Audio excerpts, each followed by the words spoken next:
हो. क्रांतिकारी जोहार. जोहार. जोहार. आज आम्ही डहाणू तालुक्यातील गंजाड या ठिकाणी हा जो एक आपला पाडा आहे, कुठला सोमनपाडा, या सोमनपाडा ठिकाणी आलेलो आहोत. जे पाठीमागे तुम्ही हे जे पाहतात तर हे एक प्रार्थना स्थळ आहे. आणि हे प्रार्थना स्थळ बघा, मशीहा मंडली नावाने हे कुठेतरी रजिस्टर आहे, ते पण बाहेरचं आहे, तामिळचं की कुठलं तरी आहे रजिस्टर आहे. तर ह्या ट्रस्ट अशा अनेक एनजीओ किंवा ह्या ट्रस्ट ख्रिश्चन मिशनरीज इथे आणून या आदिवासी विभागामध्ये म्हणजे पेसा हे जे अनुसूचित क्षेत्र आहे आणि या पेसामध्ये जसे पेसाचं 1996 जे कलम आहे त्या कलम मधले चार घ नुसार मी नेहमीच बोलत असतो की आदिवासी क्षेत्रामध्ये कुठल्याही इतर धर्माला स्थान नाही. तिथे रूढी प्रथा संस्कृती जतन करण्याचा आम्हाला संविधानिक अधिकार आहे.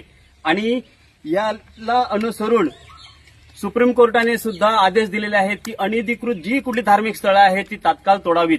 आणि एवढंच नव्हे तर ही धार्मिक स्थळं उभी करताना पोलिसांचं म्हणजे गृह खात्याची परमिशन घ्यावीच लागणार आहे, ग्रामपंचायतची तुम्हाला परमिशन घ्यावीच लागणार आहे. आणि ही परिस्थिती असताना ह्या अनुसूचित क्षेत्रामध्ये ह्या ग्रामपंचायत 2017ला ठराव घेतला की गंजाडच्या हद्दीमध्ये कुठलेही अशा प्रकारची इतर धर्माची प्रार्थना स्थळे होऊ द्यायची नाहीत. आणि हा ठराव असताना सुद्धा 2017 नंतर कोरोना तेव्हा मला वाटतं ह्या लोकांनी बंद केले होते. आणि कोरोना काळामध्ये या कोरोना काळाचा गैरफायदा घेऊन ह्या लोकांनी पुन्हा इथे प्रार्थना भरायला सुरुवात केलेली आहे. आणि ह्याचा पाठपुरावा ज्या वेळेला हे माझ्या सोबत असलेल्या गावकऱ्यांनी केला त्यावेळेला गावकऱ्यांच्याही लक्षात आलं आणि महसूल खात्याच्या लक्षात आलं की ही जी जमीन आहे ही जमीन आमचे हरेश्वर देऊ चुंबल्या आणि कुठे ते काका याने एवढं प्रयत्न केले, कारण की ह्या जमिनीमध्ये हे संयुक्त आहेत आणि ज्याने हे चर्च बांधलेलं आहे ह्यांचे भाऊच लागतात. परंतु जो महसूलचा सातबारा यांचा आहे हा सामायिक आहे आणि सामायिक सातबाऱ्यावरती सगळ्यांच्या संमतीशिवाय कुठे बांधकाम करता येत नाही, कुठलंच काहीच करता येत नाही. एवढं असताना एवढंच नव्हे तर इथे ते शेती करायचे आणि ही नवीन शर्तीची जमीन आहे. नवीन शर्तीच्या जमिनीवरती शेती करण्यासाठी त्यांना शेती करून त्यांना पोट भरण्यासाठी शासनाने दिलेली जमीन आहे ती. आणि या जमिनीवरती हे व्यवसाय करतात. हे केंद्राच्या नावाने, हे प्रार्थना स्थळाच्या नावाने हे व्यवसाय करतात, लोकांकडून पैसे धान्य उरकून घेतात आणि आदिवासी संस्कृतीला नष्ट करण्याचे हे जे प्रयत्न करतात हे तात्काळ बंद व्हायला पाहिजे. हे प्रयत्न करत आहेत. या लोकांनी पोलीस स्टेशनला पण अर्ज दिलेला आहे. महसूल खात्यामध्ये सुद्धा ही सुनावणी 2018ला सुरू होती, आजपर्यंत त्यांना निकाल दिलेला नाही.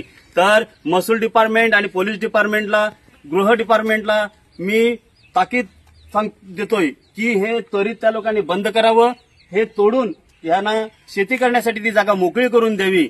अन्यथा गाववाले खूप चिडलेले आहेत. त्यांची आताच म्हटलं की कोणी गाववाले जमू नका, तुम्ही फक्त महत्वाची मंडळी या, आपण इथे चर्चा करू. ह्या चर्चेला आलेले आहेत. वेळ प्रसंगी जर हे शासनाने प्रशासनाने जर बंद केलं नाही तर गाववाले त्यांच्याकडे ठराव आहे बंद असल्याचा, तो ठरावाचे त्यांच्याकडे कायदा त्यांच्या हातात आहे आजच्या तारखेला आणि हे तोडू शकतात, फोडू शकतात. आणि ह्याला जिम्मेदार मात्र शासन आणि प्रशासन असतील, गाववाले नाहीत. आणि गाववाले जर त्यांना जर कुठे मनात भीती असेल तर उलगुलान ब्रिगेड येईल आणि स्वतः हातोडे घेऊन हे फोडणार जर त्यांनी बंद नाही केलं तर. हे आमच्या आदिवासी भागामध्ये अशा प्रकारचे केंद्र नाही पाहिजेत. आणि हे प्रत्येक गाववाल्याने ठराव घ्या आणि तुम्हाला पेसा कायदा 4 घ प्रमाणे आदिवासी संस्कृती तुमच्या रूढी प्रथा जपण्याचा तुम्हाला संविधानिक अधिकार आहे. आणि त्या अधिकारानुसार हे लवकरात लवकर हे केंद्र तोडावं, बंद करावं ही शासनाकडे आमची मागणी असेल. जोहार.